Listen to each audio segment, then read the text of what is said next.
Neil tua mengusap pelipisnya dan berkata, aku yakin kita punya gambaran umum mengapa kalian bertiga melakukan bunuh diri massal. Buku catatan itu juga konon ada di tangan Ray Bieber. Lebih jauh lagi, masalah ini sudah terungkap.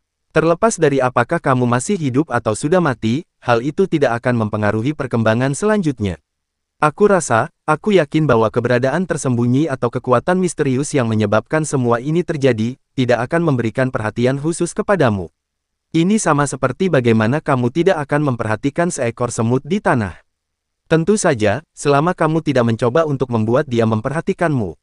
Dan surat perintah penangkapan kami untuk Ray Bieber akan segera sampai ke Secret Order. Mereka juga akan bisa menebak bahwa ini terkait dengan buku catatan keluarga Antigonus. Percayalah, untuk sebuah organisasi rahasia yang sudah berdiri lebih dari 1000 tahun, organisasi ini memiliki banyak saluran informasi. Oleh karena itu, fokus mereka akan dialihkan ke keberadaan Ray Bieber, dalam upaya untuk menemukan buku catatan itu sebelum kita. Mereka tidak akan, atau tidak mungkin bagi mereka untuk mengganggu, menguntit, atau berurusan denganmu.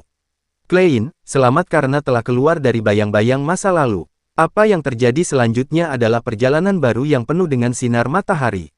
Klein mengangguk ketika mendengarnya sambil berkata dengan nada senang dan lega, aku harap begitu. Setelah pindah ke sini, dia telah diselimuti ketidakpastian. Sekarang, rasa seperti itu akhirnya menghilang. Namun demikian, Klein masih merasa tidak yakin, karena buku catatan itu seakan-akan terikat padanya dengan cara tertentu. Sampai-sampai, dia menemukan petunjuk yang tersisa secara kebetulan dari misi normal untuk menyelamatkan Sandra. Dia takut bahwa akan tiba suatu hari ketika seorang kurir mengiriminya sebuah bingkisan, hanya untuk menyadari bahwa itu adalah buku catatan keluarga Antigonus setelah membukanya. Semoga saja semuanya akan berjalan seperti yang digambarkan oleh Pak Tua Neil.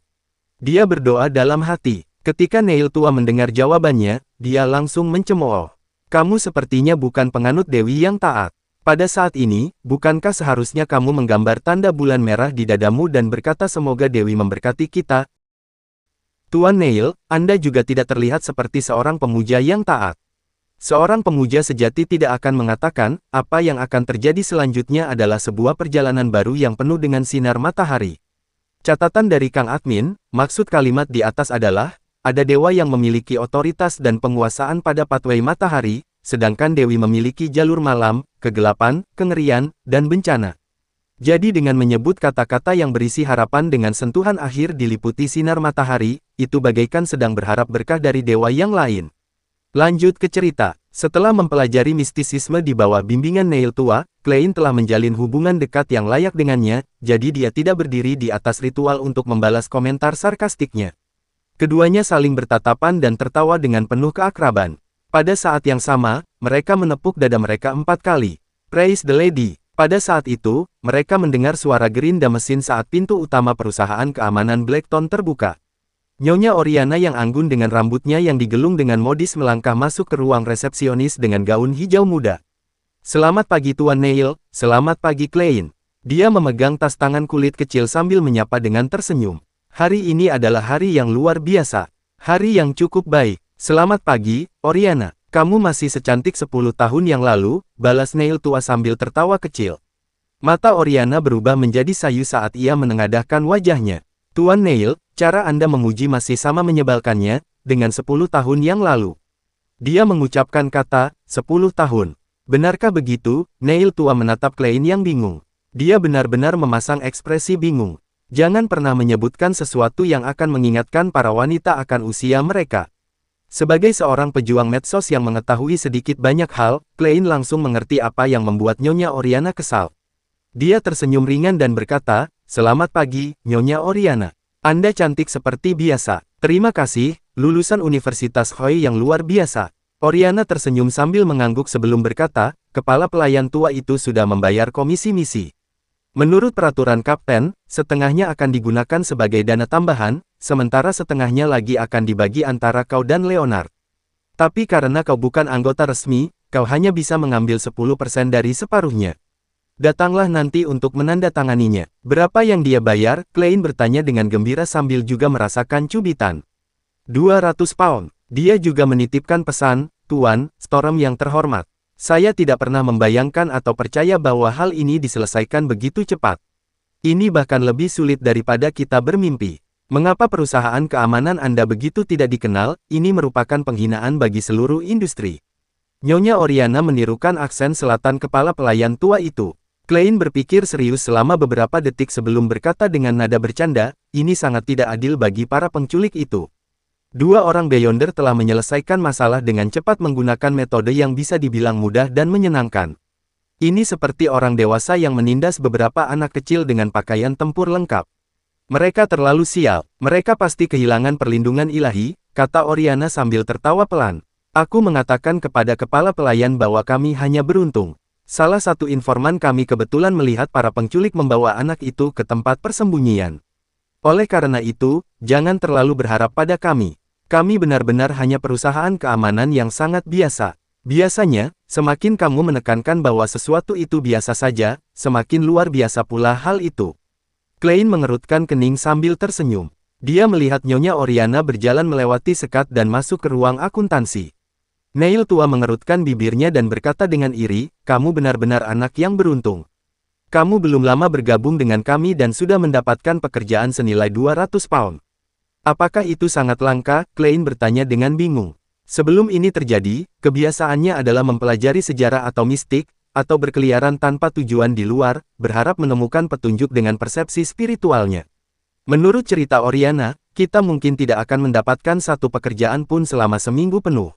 Dan sebagian besar pekerjaan bernilai kurang dari 20 pound.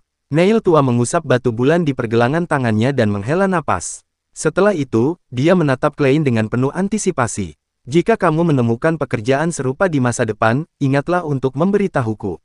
Setelah mendengar kata-kata Neil tua, Klein tiba-tiba merasakan perasaan aneh muncul dalam dirinya. Oleh karena itu, dia bertanya langsung, Tuan Neil, Anda sepertinya kekurangan uang. Berapa gaji Anda dalam seminggu? Jika Anda tidak nyaman untuk mengatakannya, abaikan saja pertanyaanku. Neil tua bersandar ke sofa dan tertawa kecil. Ini bukan sesuatu yang perlu disembunyikan, aku sudah berada di sini selama bertahun-tahun. Saat ini, aku akan mendapatkan gaji dari gereja dan departemen kepolisian setiap minggu, totalnya 12 pound. Gaji mingguan sebesar 12 pound, Klein berseru kaget. Gaji mingguan sebesar 12 pound dikali 52 minggu dalam setahun, itu berarti lebih dari 600 pound dalam setahun. Dulu, ketika dia membaca koran Tingen Morning Post dan Honest Paper, mereka menyebutkan bahwa pengacara-pengacara ternama hanya mendapatkan 800 sampai 1000 pound per tahun. Dan mereka adalah pengacara-pengacara terbaik. Sedangkan untuk para manajer perusahaan perdagangan Benson, mereka hanya mendapatkan 6 pound per minggu.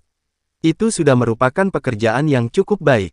Ya, gaji sebesar itu sebenarnya sudah cukup besar, dan kami tidak perlu membayar pajak, tambah Neil tua sambil tersenyum. Klein telah mendengar dari Benson bahwa seseorang harus membayar pajak tipe E, ketika gaji mingguan mereka melebihi 1 pound. Dengan kata lain, pegawai pemerintah dan perusahaan harus membayar 3% pajak jika mereka mendapatkan 1 hingga 2 pound, 5% untuk 2 hingga 5 pound, 10% untuk 5 hingga 10 pound, dan 15% untuk 10 hingga 20 pound, dengan batas maksimum 20% untuk mereka yang berpenghasilan lebih dari 20 pound. Selain itu, ia juga membaca 4 jenis pajak lainnya di surat kabar. Tipe A, berkaitan dengan tanah, perumahan, dan penghasilan lain dari barang-barang material. Termasuk di dalamnya properti dan sewa. Jenis B, adalah pajak yang dibayarkan oleh para petani. Tipe C, adalah pajak atas keuntungan dari obligasi, dana, dan ekuitas. Tipe D, adalah pendapatan komersial, keuangan, atau profesional. Ini adalah sesuatu yang mengagumkan. Klein menimpali ucapan Neil tua. Namun, Neil tua menggelengkan kepalanya. Gaji seperti itu tidak mencukupi untuk para Beyonder seperti kita yang harus sering mempelajari misteri tersembunyi, berlatih dan mencoba ritual. Bukankah materi-materi itu bisa didapatkan dengan proposal permohonan? Tanya Klein bingung. Neil tua mencemooh. Ada batasannya. Kadang-kadang, kita harus memberikan alasan yang cukup kuat. Jika kamu ingin belajar lebih banyak dan bereksperimen di bidang mistik, kamu hanya bisa mengeluarkan uang untuk dapat membeli bahan-bahan materinya. Bahan-bahan itu bisa dibeli secara internal atau di pasar bawah tanah. Klein tersentak kaget dan langsung bertanya, ada bahan-bahan Beyonder dijual di pasar bawah tanah? Aku pikir, gereja tidak akan mengizinkan keberadaannya. Dia tidak memiliki sarana untuk mendapatkan bahan-bahan itu. Dengan dia memiliki organisasi misterius yang masih dalam tahap awal, dia tidak bisa selalu mendapatkannya melalui Nighthawk bukan? Tidak ada cara untuk mengendalikan hal-hal seperti itu. Ya, dari sudut pandang mistisisme, semua makhluk memiliki roh dan berasal dari sumber yang sama. Bahan-bahan yang kami gunakan tidak terbatas pada makhluk-makhluk luar biasa itu. Bahan-bahan tersebut juga berasal dari hewan, tumbuhan, dan mineral biasa. Misalnya, racun hemlock, daun min emas, dan vanili malam dalam botol ramuan sir, itu adalah benda-benda yang sering kita temui dalam kehidupan sehari-hari. Mereka mungkin tidak memiliki karakteristik yang luar biasa, tetapi mereka memiliki karakteristik khusus. Melalui ramuan dan pencampuran, mereka akan mendapatkan efek tertentu. Oleh karena itu, ini bukanlah perdagangan yang bisa dilarang oleh gereja, jelas Old Nail secara rinci. Tanpa menunggu Klein berkata sepatah kata pun, ia melanjutkan, selain itu, bukan hanya inti dari makhluk luar biasa yang bisa berguna. Misalnya, cumi-cumi lavos. Terlepas dari darahnya, bola mata, kulit, dan tentakelnya adalah bahan yang cukup bagus. Kecuali jika gereja menangkap semuanya dengan tenaganya sendiri, untuk sepenuhnya menyudutkan dan mengendalikan aliran pasokan, itu akan menjadi beban keuangan yang luar biasa. Semakin rendah tingkat material yang luar biasa, semakin banyak pula yang akan terjadi. Mereka hanya bisa melakukan yang terbaik untuk mencegah material yang lebih istimewa mengalir keluar. Neil tua tiba-tiba tertawa. Ada alasan penting lainnya. Lebih baik mengetahui adanya pasar bawah tanah daripada tidak mengetahuinya. Di bawah premis bahwa organisasi rahasia belum sepenuhnya mampu dihilangkan, ini adalah strategi yang cukup bagus. Selain itu, hal ini dapat membantu kita mendapatkan bahan-bahan yang kurang. Tentu saja, dengan adanya pasar seperti itu, barang-barang selundupan akan muncul. Selama itu bukan sesuatu yang konyol atau terlalu berbahaya, kami akan menutup mata terhadapnya. Paling-paling, kami akan menggunakannya untuk memperkaya lemari besi kami. Apakah karena beberapa gereja besar saling menjaga satu sama lain, jadi tidak ada yang bisa mengambil tindakan berlebihan, Klein menebak. Neil tua mengakui hal itu tapi tidak menjelaskan lebih lanjut. Aku adalah seorang sir. Di masa depan, aku pasti perlu berlatih dan membutuhkan lebih banyak bahan. Tuan Neil, bisakah Anda membawaku ke pasar bawah tanah untuk melihat-lihat? Klein meminta dengan alasan yang masuk akal. Neil yang sudah tua tampaknya ditempatkan pada posisi yang sulit.